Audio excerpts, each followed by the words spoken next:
أعوذ بالله السميع العليم من الشيطان الرجيم. بسم الله الرحمن الرحيم. الحمد لله والصلاة والسلام على رسول الله وعلى آله وصحبه ومن تبعه ووالاه. سبحانك لا علم لنا إلا ما علمتنا إنك أنت العليم الحكيم. ولا حول ولا قوة إلا بالله العلي العظيم. اللهم يسر ولا تعسر وتمم بالخير. اللهم لا سهل إلا ما جعلته سهلا وأنت تجعل الحزن سهلا إذا شئت سهلا. اللهم يا معلم إبراهيم علمنا ويا مفهم سليمان فهمنا. اللهم افتح علينا فتوح العارفين وانشر علينا من خزائن رحمتك يا أرحم الراحمين. Alhamdulillah, muslimin, muslimat sedang jemaah yang dirahmati Allah Subhanahu wa taala. Kita bertemu lagi dalam kuliah maghrib online kita di bawah page Kota Damansara. Insya-Allah pada malam ni kita akan sambung lagi berkenaan perbincangan kita dalam bab yang ketiga, iaitu pelbagai sunnah berkaitan dengan siwak. Jadi pada malam ni insya-Allah berkaitan dengan siwak ataupun dalam istilah kita bersugi, yang mana kita semua tahu benda ni adalah satu benda yang kita biasa dengar, kita biasa baca, kita biasa belajar. Namun di sana, oleh kerana kita tidak walaupun kita belajar, walaupun kita dengar, walaupun kita pernah baca, tetapi kadang-kadang ia menjadi satu perkara yang agak sukar untuk kita praktikkan. Ya, baik. Jadi daripada situ, insya-Allah malam ni sebagai satu motivasi untuk kita semua, di mana kita sama-sama nak membaca dan juga kita nak mengulang kaji berkenaan dengan sunnah yang cukup besar ini, yang disarankan ataupun diajar oleh Rasulullah sallallahu alaihi wasallam. Baik. Untuk bab ini kita mulakan dengan bab yang ketiga, pelbagai sunnah berkaitan dengan siwak. Sebelum daripada ni kita pernah kongsikan bab yang kedua berkenaan dengan bagaimana tata cara mandi wajib. Walaupun kita semua dah biasa mandi wajib, kita daripada mula balik sehinggalah umur kita sekarang ini masing-masing berumur usia masing-masing, kita semua tahu bahawa kita ni dah biasa mandi wajib. Cuma dalam perbincangan mandi wajib kita hari itu ialah kita bincang apa dia? Kita bincang di mana bagaimana tata cara mandi wajib yang sepatutnya ataupun yang disarankan oleh Rasulullah sallallahu alaihi wasallam, kerana kita semua tahu biasanya yang tersebar dalam grup WhatsApp berulang-ulang kali berkenaan dengan disebut tentang apa dia? Tentang bagaimana Nabi sallallahu alaihi wasallam katanya segayung pada kaki, segayung pada betis, segayung pada peha, segayung naik atas, segayung sehinggalah akhirnya kepala. Cuma bila kita belajar berkenaan tata cara mandi wajib ini, maka kita dapati yang disebut, yang dinisbahkan, yang disandarkan kepada Nabi, yang katanya bermula daripada kaki, bermula daripada betis, kemudian naik ke atas hingga berakhir dengan kepala, itu adalah satu dakwaan yang tidak berasas. Baik, baik. Jadi dakwaan ataupun tata cara yang ditunjukkan apa dia? Sebagaimana kita baca dalam hadis hari itu ialah Nabi bermula daripada kepala, kemudian turun ke badan. Bermula daripada kepala, turun ke badan, sehingga last kali Nabi basuh kaki. Jadi terbalik dengan apa yang disebarkan kepada orang awam. Terbalik. Kita mungkin kita kata, saya mana tahu Ustaz, kita main forward aja, kita forward tu forward ni, yang apa tak ada dah, kita orang awam nak cek. Alhamdulillah, yang dah berlalu. Sekarang ini tiba masanya kita mempraktikkan apa yang sebenarnya yang diajar oleh agama dan fakta yang sebenar daripada agama. Alhamdulillah. Okey. Jadi pada malam ni kita akan sambung dalam pelbagai sunnah berkaitan dengan siwak. Kita baca. Katanya apa dia? Kita masih lagi menggunakan kitab kita 100 sunnah Rasulullah sallallahu alaihi wasallam yang dilupakan. 100 sunnah atau sunnah-sunnah yang dilupakan. Kita ada banyak sunnah-sunnah yang kita boleh praktikkan, yang kita boleh kita boleh terjemahkan dalam kehidupan kita. Tetapi ada sunnah-sunnah yang berlega sekitar kita tapi kita terlepas pandang. Baik, antaranya ialah bersiwak malam ni. Baik, kita masih menggunakan 100 sunnah Rasulullah, kitab 100 sunnah Rasulullah yang dilupakan. Baik. Masalah siwak secara intensif. Okey, di bawah tajuk masalah siwak secara intensif. Menurut Allamah Al-As-San'ani dalam kitab Subulus Salam, terdapat lebih 100 hadis berkenaan dengan siwak, bersugi. Bersugi ataupun kita katakan berus gigi, itu istilah mudah.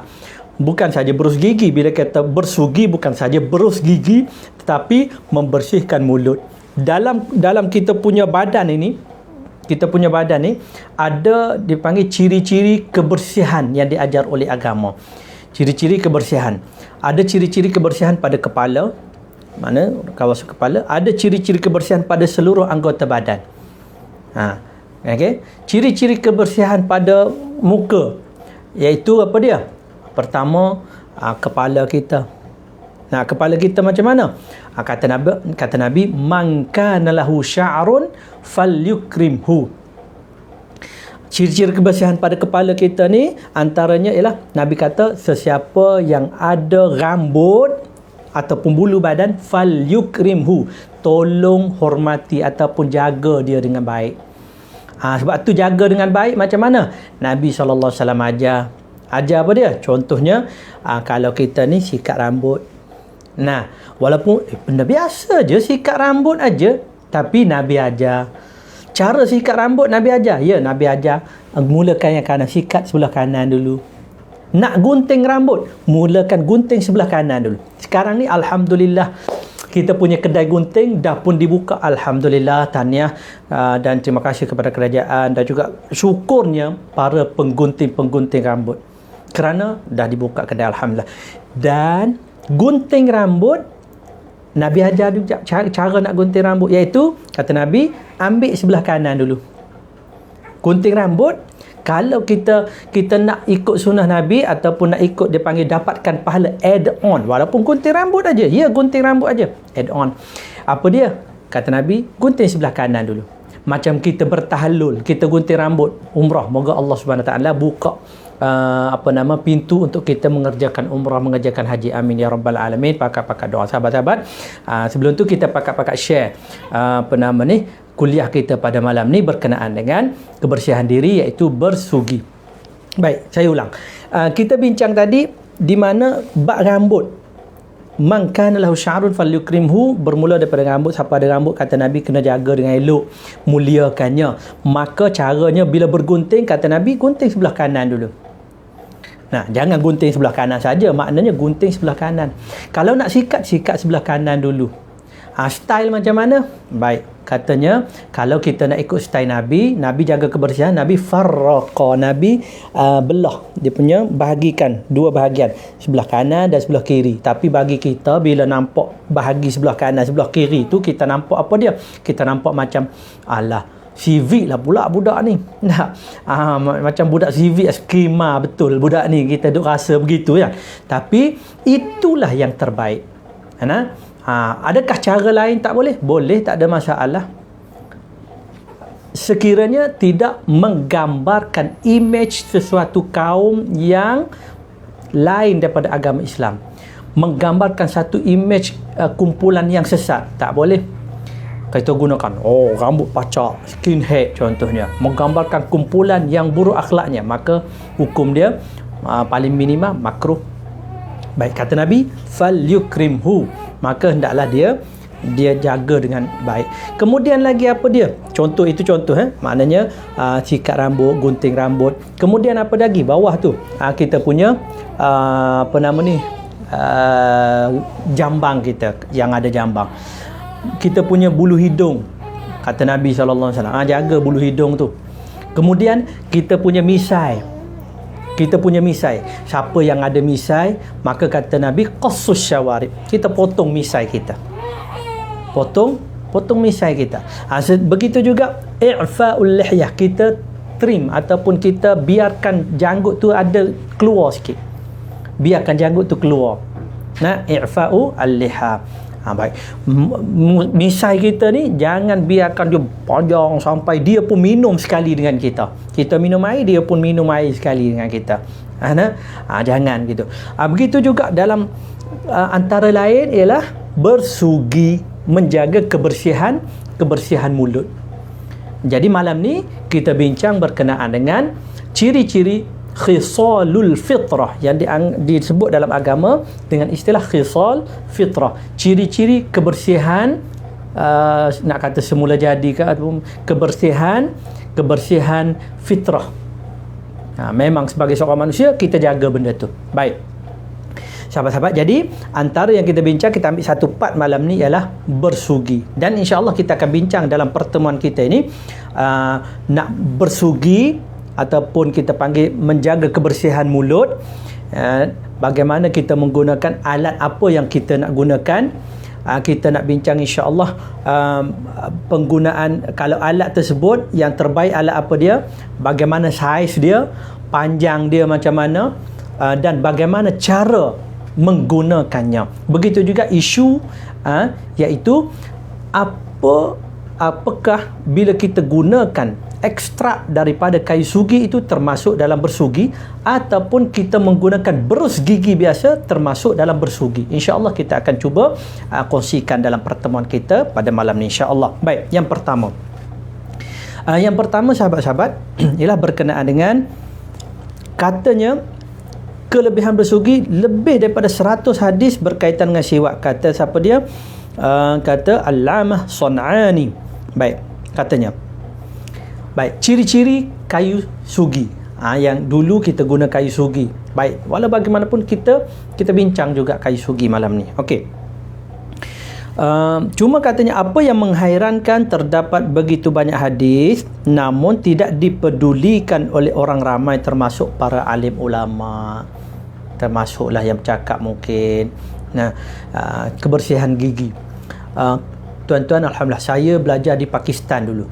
Bila belajar di Pakistan, ramai di kalangan kita dapati orang-orang Pakistan mereka bermazhab Hanafi. Begitu juga sahabat-sahabat kita, saudara kita yang Bangladesh yang datang ke sini, mereka bermazhab Hanafi.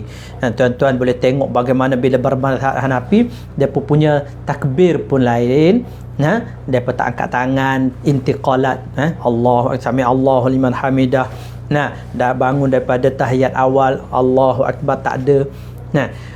Dan juga tangan, cara mereka letak tangan tu, kita ada antara dada dengan pusat, tengah-tengah tu kan, mereka duduk atas pusat, duduk gitu nampak macam malas saja kan, pemalas. Tapi itu mazhab mereka. Baik, dalam mazhab mereka ini nanti kita akan bincang tempat-tempat ataupun keadaan yang digalakkan sangat-sangat untuk kita bersugi. Baik, sahabat-sahabat, mereka ini bila saya pergi ke Pakistan, saya dapati mereka ni ketika ketika berwuduk, di kawasan wuduk tu dia ada satu tempat ataupun tempat letak kayu sugi, tempat khas untuk letak kayu sugi tu. Masya Allah, tak berlaku tempat kita kan. Kalau berlaku tempat kita mungkin kita kata pengotor lah letak ikut nanda. Sebab bersugi ada cara dia.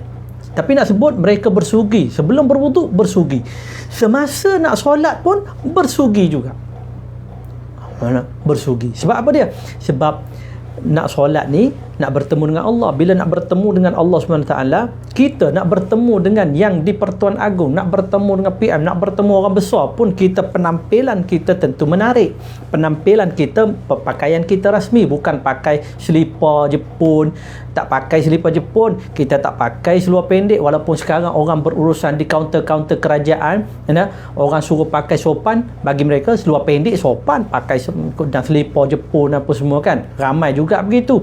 Bila orang tegur, melenting pula. Tapi nak sebut ada peraturan dia. Oleh sebab itu seseorang ni apabila dia solat, fa innahu yunaji rabbah, bila dia solat dia ni sedang berbicara dengan Allah Subhanahu Wa Taala. Baik, kita nak berbicara dengan orang kenamaan. Sekarang alhamdulillah pakai mask. Kita sendiri ada yang hidu kita punya bau mulut. Alhamdulillah. Maknanya ada hikmah juga. Covid ni apa dia? Boleh menyebabkan kita bau kita punya mulut sendiri. Sebelum daripada ni kita lantak heran apa-apa cakap pom. Tak heran dah air liur mercik orang atau apa semua, tak heran dah. Ustaz pun tak pakai mask tu masa kuliah online tu. Yalah, depan saya mana ada jemaah, saya seorang aja. Oleh sebab itu, nak sebut apa dia? Maka kadang-kadang bila kita nak bertemu dengan Allah Subhanahu Wa Taala, berbicara dengan Allah, maka menjaga penampilan, antara jaga penampilan juga jaga bau mulut. Nah, bagaimana kita bertemu dengan orang yang hebat, maka kita jaga penampilan kita, bau mulut dan sebagainya. Baik, sahabat-sahabat muslimin muslimat yang dirahmati Allah Subhanahu Wa Taala. Baik, kita tengok, jadi katanya ramai yang tak ambil peduli. Baik, menurut beliau lagi, yang terbaik batang untuk bersiwak tidak terlalu kering. Kan batang sugi tu tak kering. Kalau tuan-tuan, Masya Allah, kita pergi ke Mekah, setiap tempat duk jual kayu sugi kan, alhamdulillah suasana dia. Dan saya ingat masa saya membesar di Kelantan, pada setiap hari Jumaat ada kuliah pagi Jumaat di Kota Baru. Sentiasalah duk pergi hari Jumaat, yang kuliah pagi Jumaat tu medan ilmu. Maka di sana ramai penjual kayu sugi. Kalau tak beli dengan penjual kayu sugi tu pun di syarikat Jaafar Awas, kedai Jaafar Awas nama dia, satu kedai tu, Masya Allah, ramai orang duk beli kayu sugi masa tu. Alhamdulillah. Baik, walau bagaimanapun nak sebut, kayu sugi yang kita nak guna, okey, bincang apa dia tadi, kelebihan. Yang kedua, kayu sugi yang kita nak guna tu macam mana? Pertama, jangan terlalu kering sangat, nanti luka gusi kita. Satu. Yang kedua, tidak juga terlalu basah ataupun lembab. Basah lembab sangat kayu sugi tu pun tak boleh juga. Pasal apa dia?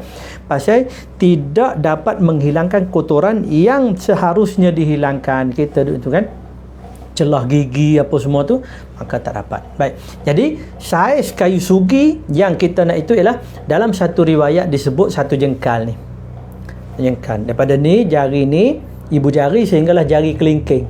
Ada panjang dia macam itulah. Panjang dia. Jadi kayu sugi yang tepat ialah ukuran setiap jari masing-masing. Kalau jari masing-masing panjang tu, maka panjang itulah dia punya ukuran dia. Kalau orang tu dia tinggi, jari dia panjang, maka kayu sugi dia panjang. Nampak? Oleh sebab itu, maka saiznya bergantung kepada ukuran jari masing-masing daripada ibu jari ni sehinggalah ke kelingking. Kita panggil satu jengkal. Sejengkal. Baik. Dan ciri kayu sugi tu lagi, kita bincang apa dia sekarang ni, sahabat-sahabat. Bagi yang baru bersama dengan kita bincang berkenaan dengan bersugi. Dan kita bincang dah bersugi, kemudian kita bincang berkenaan dengan saiz kayu sugi. Baik. Tidak terlalu panjang. Panjang dia macam tu. Baik. Besar dia macam mana? Dikatakan sebesar jari kelingking. Masing-masing ada jari kelingking. Tengok jari kelingking masing-masing, ukur pada jari kelingking masing-masing. Orang yang badan besar, dia jari dia mungkin besar, maka ukuran dia jari kelingking dia. Orang yang badan dia kurus, maka kelingking dia kurus, maka sesuai dengan dia. Cari yang tu. Ukuran panjang tu. Baik. Seterusnya, bagaimana pula cara menggunakannya? Katanya ialah menggunakan 3 jari. Katanya kita letakkan kita punya ni jari gitu kan, letak, maka pegang kita punya tu. Gitu pegang konyong. Baik. Kusuk. Jadi itu antara caranya. Tapi bagaimana nak memegangnya dan sebagainya itu tidak penting. Maksudnya sesuai dengan kita punya genggaman. Nak genggam macam mana, peganglah. Baik. Cuma nak berus macam mana? Kita bincang bab kayu sugi ni kan. Nak bersugi, berus macam mana? Daripada atas ke bawah, bawah ke atas. Kalau gigi kita di atas ni, maka daripada atas ke bawah. Kalau gigi kita di bawah ni, maka daripada bawah ke atas. Baik. Yang keseterusnya, kita juga kayu sugi yang kita nak kongsikan tu, ataupun kayu sugi yang kita nak gunakan tadi, bukan saja kita bersihkan gigi, tetapi juga kita bersihkan lidah. Maaf kalau saya jeli lidah, kita bersihkan lidah kita. Dan juga kita bersugi dengan kita sampai ke halkum kita tu. Halkum kita tu sampai, maknanya sebab tu kita guna kayu sugi yang tidak keras dan juga tidak terlalu lembut untuk kita jolokkan kawasan menghampiri anak tekak kita. Untuk apa dia?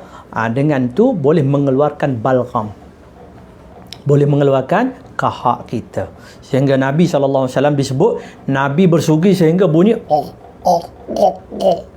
gitu. Maaf maaf kalau saya nganga mulut saya, maaf.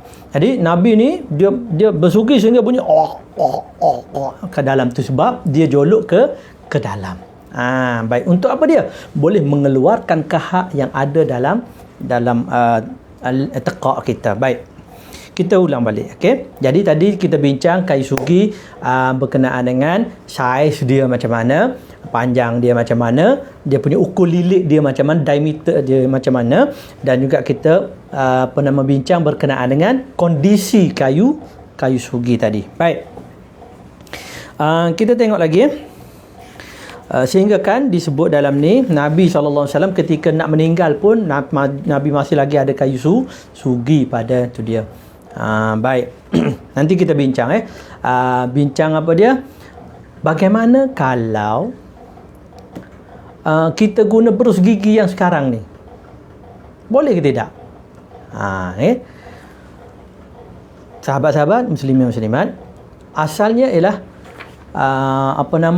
yang kita perlu ambil perhatian ialah kebersihan mulut.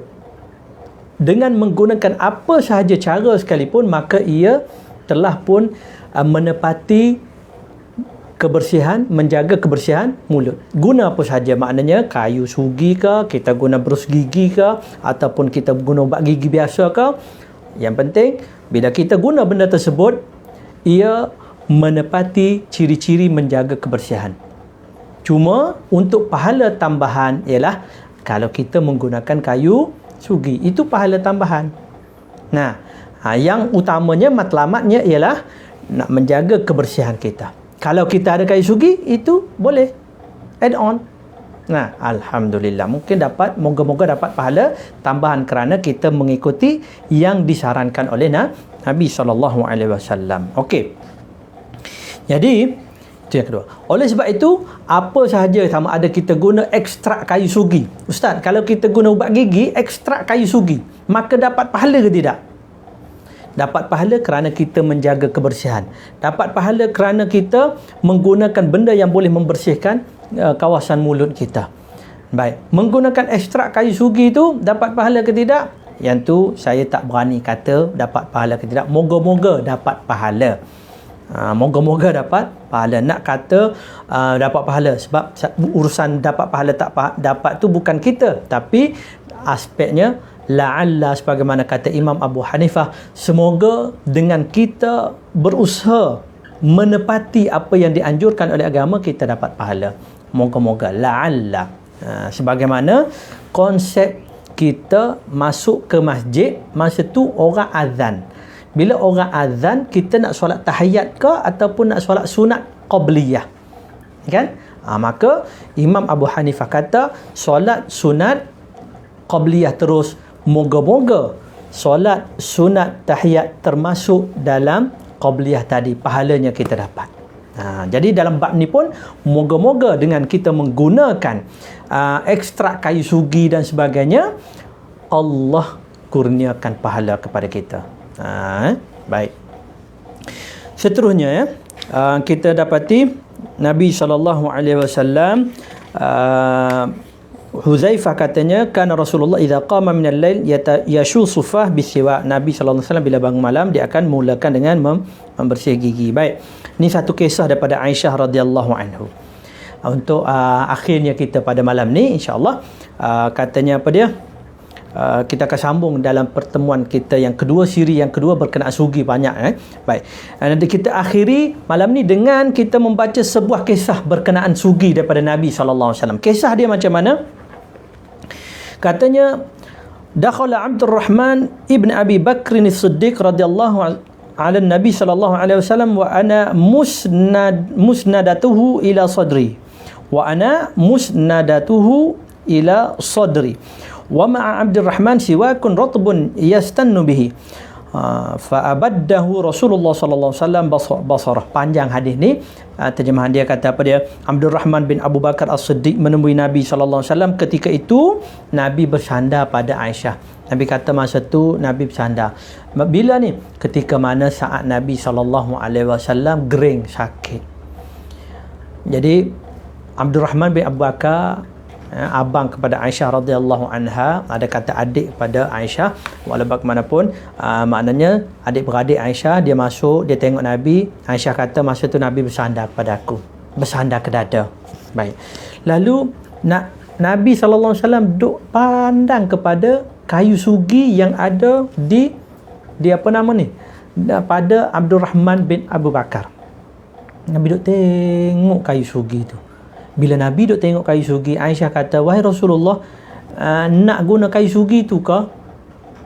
Rasulullah pun mengisyaratkan, ya, nak lah, kata Aisyah gitu. Baik. Waalaikumsalam warahmatullahi wabarakatuh. Kepada sahabat yang sama dengan kita pada malam, terima kasih. Puan Halimah. Baik, sahabat-sahabat dan juga semua sahabat lah ya. Baik. Sahabat-sahabat semua, lalu kita sambung cerita lagi. Nabi SAW bila tengok pada kayu sugi Abdul Rahman aja, maka Aisyah tanya. Bila Aisyah tanya, Nabi pun mengiyakan. Aisyah pun apa dia? Lalu aku ambil siwak tu dan aku haluskan. Aisyah kata aku halus-haluskan, basuh-basuh tu, kemudian lembut-lembutkan kayu sugi yang dimiliki oleh Abdul Rahman bin Abi Bakar tadi. Baik, lalu aku pun berikan kepada Nabi SAW, hulurkan kepada Nabi kayu sugi tadi. Bila hulur kepada Nabi SAW kata Aisyah, tidak pernah aku melihat baginda begitu memperhalusi penggunaan kayu sugi. Guna sungguh-sungguh, cara bersih sungguh-sungguh. Tak pernah lagi nampak macam Nabi bersungguh-sungguh bersihkan menggunakan kayu sugi tadi berbanding dengan saat ini, kata Aisyah radhiyallahu anha. Baik. Dan apa dia? Lalu Aisyah kata apa dia? Dan aku yakin, daripada situlah aku yakin bahawa Nabi sallallahu alaihi wasallam ini amat suka untuk membersihkan giginya, dan pada itulah aku duk rasa saat ajal Nabi sallallahu alaihi wasallam hampir tiba. Nak cerita apa dia yang kita cerita tadi, Nabi sallallahu alaihi wasallam di saat nak bertemu, nak meninggal dunia pun Nabi sallallahu alaihi wasallam masih lagi menjaga penampilan, menjaga kebersihan untuk berhadapan dengan Allah Subhanahu wa taala. Jadi sahabat-sahabat, muslim-muslimat, lebih-lebih lagi pengajarannya apa dia, kita bincang bab sugi malam ni, bersugi. Lebih-lebih lagi Nabi telah titik beratkan, ambil cakna tentang kebersihan diri, ambil cakna tentang kebersihan terutamanya mulut. Lebih-lebih lagi kita sekarang ni mungkin kita kata dalam tempat-tempat tertentu ada PKP, dia tidak keluar ke masjid, dia tidak pergi ke masjid, dan ada tempat-tempat yang dibenarkan sekarang ini untuk ke masjid, maka ambil cakna tentang kebersihan kawasan mulut kita. Kebersihan mulut kita.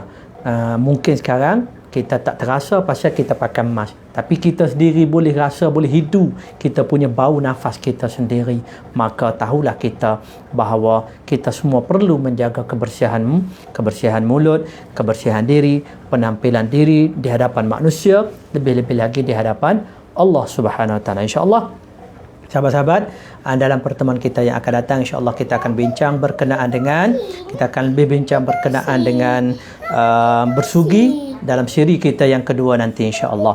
Oleh itu, apa yang baik daripada Allah Subhanahu wa taala. Terima kasih sahabat-sahabat semua yang sudi bersama dengan kita pada malam ni, dan alhamdulillah, mohon maaf sekali lagi kerana di akhir-akhir kuliah kita ni ada iklan.